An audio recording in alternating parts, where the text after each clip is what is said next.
नमस्कार, मैं आपके साथ शाहरुख सैफी और आप देख रहे हैं इंडिया डेली का खास शो वायरल की बात। भाई साहब, मौसम का क्या भरोसा। कल तो जो सूरज देवता आग उगल रहे थे, अचानक बुधवार को उन्होंने यू टर्न ले लिया और उत्तर प्रदेश थर थर कांपने लगा। आंधी तूफान का आना कोई बड़ी बात नहीं, लेकिन इस बार जो हुआ वो किसी डरावनी फिल्म से कम नहीं था। पूरे उत्तर प्रदेश में कुदरत ने ऐसा तांडव मचाया कि 70 से 75 लोगों की जान चली गई। प्रयागराज से लेकर बरेली तक हर तरफ बस तबाही के निशान। करीब 50 से ज्यादा लोग घायल हो गए। बेचारे 114 बेजुबान मवेशी भी इस काल के गाल में समा गए। लेकिन क्या आपने कभी सोचा है कि हवा इतनी खतरनाक हो सकती है कि आपको शक्तिमान बना दे? जी हाँ, सोशल मीडिया पर बरेली का एक वीडियो भैया आग की तरह वायरल हो गया, जिसे देखकर अच्छों के पसीने छूट गए। क्या आपने वो वीडियो देखा? अगर आपने वो वीडियो नहीं देखा तो पहले ये वीडियो देख लीजिए।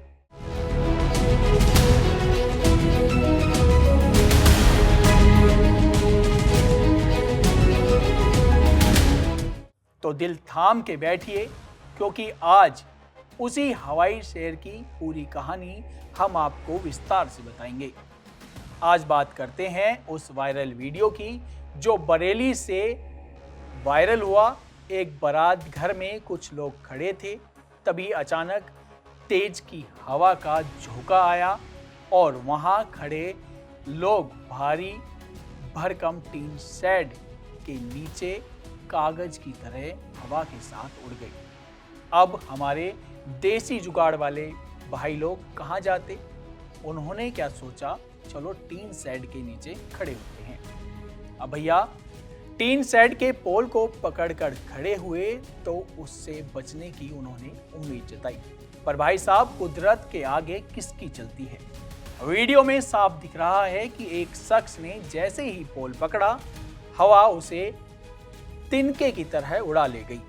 1-2 फीट नहीं बल्कि पूरे 50 फीट ऊपर ले गई। सोचिए, जो इंसान पूरी मजबूती से पैर जमाए खड़ा था, वो अचानक बादलों से बात करने लगा। लोग चिल्लाते रह गए और वो शख्स सीधे पास के खेतों में धड़ाम से जा गिरा। देखकर ऐसा लगता है जैसे कोई बॉलीवुड या हॉलीवुड मूवी का स्टंट हो, पर ये हकीकत थी। क्या आपको लगता है कि ऐसी स्थिति में पोल पकड़ना समझदारी है या जान जोखिम में डालना है? अब मिलिए हमारे आज के सुपरमैन से, जिनका नाम है नन्हे मियां। जी हाँ, नन्हे मियां वही हैं जो इस आंधी में सुपरमैन की तरह उड़ गए। 50 साल के नन्हे मियां बरेली के भमोरा इलाके के रहने वाले हैं। जब वो अस्पताल के बिस्तर पर मीडिया से बात कर रहे थे, उन्होंने अपनी आप बीती बताई। पहले जरा उनको सुन लीजिए। नजीब, हम उधर से आए हैं। हम मजदूरी करते हैं, उनके संग मजदूरी करते थे। हम काम कर रहे थे। काम करने के बाद में जो बारिश और तूफान आया था, उनने की इधर आ जाओ, सब लोग इधर आ जाओ, टीन में आ जाओ, बरसात हो रही है, इधर आ जाओ। जब आंधी और तूफान आया तो वो उड़ने को लगी, तो 4 लोग और थे हमारे साथ में। होने के बाद में तो हमने कि ऐसा करो, इसे बांध लो, मतलब बीम में बांध लो। बांधने के बाद में हमने कि हम पकड़े हैं, तुम बांधो फटाफट। अब जो आंधी और तूफान आया है तो इतनी तेज आया है, जब बता रहा है कि 120 किलोमीटर से दूरी से चल रहा था। तो ये बता रहे थे, मतलब अब जो रस्सी कतरी है वो हो ही रह गए थे। हम 3 के साथ ही एंगल पकड़े थे, तो हम संगे चले गए।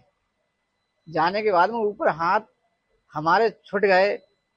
क्या हुआ अल्लाह जाने, तो हमें नहीं पता था। हम 3 से ऊपर थे, कम से कम 20-25 फीट, कम से कम नीचे से 50 फीट ऊंचाई ही से जा रहे थे। जाने के बाद में जो करीब 80 फीट दूरी पे गिरे हैं। अब ये है, जो मक्का का खेत था वो उसमें पानी भरा था, तो पानी भरने के बाद में उसमें गड़ गए थे हम।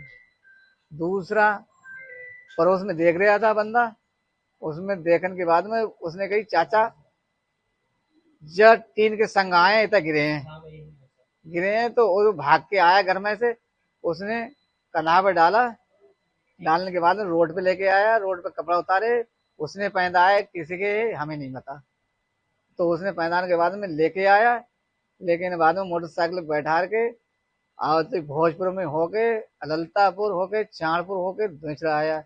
दुचरा आने के बाद में एक्सरा उसरा कराने के बाद में तो बरेली लेके गए। बरेली तो इसमें फ्रैक्चर टूट गया हड्ड, इसमें प्लेट पड़ी है और शरीर में पूरे में चोट आई है। जब आप हवा में थे तो आपको कुछ महसूस हुआ क्या? वो मैं हवा में जब ऊपर उड़ रहे थे तो हम तो अल्लाह को याद कर रहे थे। अल्लाह चाहे बच्चों के साथ में मतलब बच गए थे, हमें उम्मीद नहीं थी हम बच जाएंगे। जिला प्रशासन की तरफ से एसडीएम महोदय आई थी, डीएम साहब ने कोई हमें साथ सहारा नहीं मिल रहा है किसी से, और हमारी बात जो विधायक तक पहुंचे। एसडीएम आए हैं, जिला प्रशासन कह रहा है कि आपकी मदद पूरी की जाएगी, क्या आपको अभी तक कोई मिलने आया है? अभी तक अभी कोई मिलने नहीं आया हमारे पास। आई थी वो बुगली कि हम सोचेंगे समझेंगे, और कोई नहीं आया। क्या कहेंगे सरकार से, क्या आप चाहते हैं? हम हमारी मदद करें, और विधायक के जो मंत्री है उसके बाद 5 बात पहुंचे। हमारे छोटे छोटे बच्चे हैं, लड़की का साथ है, इकल्ले कमान मारे हैं, कोई कमान मारा है नहीं हमारा, रोज का खाना रोज का कमाना है, और हम परेशान हैं, हाथ में फ्रैक्चर है। अब 30-40 दिन के बाद में तो जो कटेगा, और जो शरीर में चोट आई है वो चोट आने के बाद में जब ठीक हो जाएंगे तय काम कर पाएंगे, ना तो अल्लाह मालिक अब क्या होता है। तो आप सरकार से मदद की मांग करते हैं? हाँ, सरकार से हम ये करें, हमारी कुछ मदद कर सकते हैं तो करें, हमारे लड़की का साथ है। वीडियो किसने बनाया था गांव में जब आप इनके साथ उड़े थे? तो किसी कोई बंदा बच्चा था, अब ये नहीं पता कौन था, ये नहीं पता कौन था। वीडियो वायरल हुई है? हाँ, वीडियो वायरल, ये वो ऊपर से बना रहा था, जो अंटिया है ऊपर उस पर से बना रहा था। अब हमें नहीं पता कौन बंदा था, उसने बनाई थी। जब हम उड़े हैं तो हमें नहीं होश नहीं था कि हम बच जाएंगे। तो नन्हे मियाँ बताते हैं, भैया हमें क्या पता था कि हमें हवा इतने तेजी से उड़ा ले जाएगी। वो बेचारे तो नेक इरादे से पोल की रस्सी पकड़ कर खड़े थे ताकि टीन शेड ना उड़े, लेकिन जैसे ही आंधी तूफान आया, नन्हे मियाँ को कुछ दिखाई नहीं दिया। उन्होंने बस इतना महसूस किया कि वो हवा के गोथे खा रही हैं, और 50 फीट की ऊंचाई से गिरने के बाद उनके हाथ पैर तो टूट गए, साथ ही सांस लेने में भी दिक्कत हुई, लेकिन शुक्र है कि जान बच गई। नन्हे मियाँ का कहना है कि उन्हें अंदाजा नहीं था कि हवा इतनी जोर की होगी। वैसे आप होते तो आप क्या करते? रस्सी पकड़ते या दुम दबाकर भाग जाते? अब मजाक अपनी जगह है, लेकिन उत्तर प्रदेश के बाकी जिलों का हाल वाकई दिल दहला देने वाला है। सबसे बुरा हाल प्रयागराज का रहा, जहां अकेले 21 लोगों की मौत हुई। संत रविदास नगर में 14 लोगों की, फतेहपुर में 11 और मिर्जापुर में 10 लोगों ने अपनी जान गंवा दी। उन्नाव के बदायूं और प्रतापगढ़ में भी मंजर खौफनाक था। कहीं दीवारें गिर गई तो कहीं छप्पर उड़ गए। वहीं उत्तर प्रदेश के मुख्यमंत्री योगी आदित्यनाथ ने भी इस पर कड़ा संज्ञान लिया और अपने सभी अधिकारियों को साफ निर्देश दिया कि जितने भी पीड़ित परिवार हैं उन्हें तुरंत मुआवजा दिया जाए और सरकार अपनी तरफ से मदद करे, लेकिन जो नुकसान हुआ उसकी भरपाई करना भी अब बहुत मुश्किल है। तो दोस्तों, ये नन्हे मियाँ की इस कहानी से एक बहुत बड़ा सबक हम सबको मिलता है। कुदरत से पंगा लेना मतलब मौत का मंजर। जब आंधी आए तो घर के अंदर रहिए, पोल पकड़कर हल्क बनने की कोशिश ना करें। नन्हे मियाँ तो बच गए, लेकिन हर कोई इतना लक्की नहीं होता। आपको क्या लगता है, क्या हमारे गांवों में आज भी बिजली और आंधी से बचने के पुख्ता इंतजाम है? और नन्हे मियाँ की इस उड़ान पर आपकी क्या राय है, कमेंट सेक्शन में ज़रूर बताएं, और हमारे इस वीडियो को ज़्यादा से ज़्यादा शेयर करें ताकि दूसरे लोग भी सावधान रहें। तो मिलते हैं अगली वीडियो में, तब तक के लिए देखते रहिए वायरल की बात। देखिए इंडिया डेली 24/7 अब आपकी स्मार्ट टीवी पर। इंडिया डेली मौजूद है सभी डिजिटल प्लेटफॉर्म पर लाइव और लगातार। इंडिया डेली 24/7, हर दिन राष्ट्र को समर्पित।